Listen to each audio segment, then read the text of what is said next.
atakukubalia kama alivyosema Mtume Muhammad sallallahu alayhi wasallam. Hadithi ya mwisho katika kipindi chetu cha leo, tusiwachoshe, kuhusiana na ismullahi al-a'zam, jina la Mwenyezi Mungu tukufu. An Muadhi ibn Jabal. Hii imepokewa kutoka kwa Muadhi ibn Jabal, kijana ambaye alipendwa sana na Mtume Muhammad sallallahu alayhi wasallam. Muadhi ibn Jabal ambaye ndio a'lamu minna katika halali na haramu. Sawa, alikuwa akijua sana nini halali nini haramu, ndio mwanasheria ambaye Mtume sallallahu alaihi wasallam alimkubali huyo. Anasema kwamba Muadh bin Jabal siku moja alimsikia Mtume sallallahu alaihi wasallam akisema kwamba Mtume sallallahu alaihi wasallam alimsikia mtu, kama hadithi iliyopita. Nani?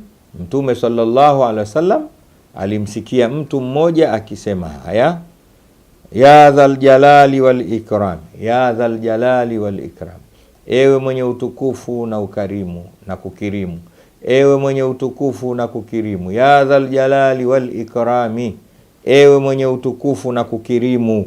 Katika dua yake ya dhal jalali wal ikram anaomba maneno hayo. Faqal, mtume wetu mtukufu sallallahu alaihi wasallam akasema, qad istujiba laka, tayari ushajibiwa. Sal, ayaomba sasa. Qad istujiba laka, ushajibiwa tayari, Mwenyezi Mungu anakusikiliza. Tia maneno hapo hapo, ya dhal jalali wal ikram, ya dhal. Haya mtume anamwambia haya, omba hapo hapo, ushajibiwa. Mwenyezi Mungu atujalie kila la kheri. Zote hizo ni katika ahadithi, na ziko zingine nyingi sana zinaelezea majina ya Mwenyezi Mungu matukufu. Kwa hiyo wanachuoni waliopita ndio akachukua kipande kama hiki, utakikuta katika Nabahani kule. Hakuna ya dhal jalali wal ikram, ipo imetiwa kwa mashairi mazuri kabisa, na watu wanaitikia Allahu ya Allahu ya Allahu ya malja alqasid ya ghauthahu. Ushirikina unatoka wapi? Kwamba hili jambo alifai kivipi? Ni kwamba watu wamechukua maneno ya Mtume Muhammad sallallahu alaihi wasallam wakayafanyia kazi, wakayatia katika utungo, katika nadhmi, katika ushairi, ili mtu apate nafasi pia ya kuhifadhi na kuyaweka kichwani.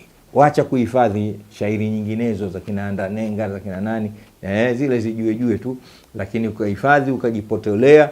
Hifadhi mashairi haya ya Allahu ya Allahu ya Allahu, au hifadhi yale mashairi ya takhmis, inaitwa Asmaullah alhusna. Yako mashairi mengi tu yamewekwa, wewe wanafikiri ni mashairi, kumbe ni dua. Isipokuwa wanachuoni waliotangulia walikuwa wanatupenda, wanatuhurumia, wanajua hawa watu hao ni tabu kuhifadhi majina 99, wakayatia katika utungo ili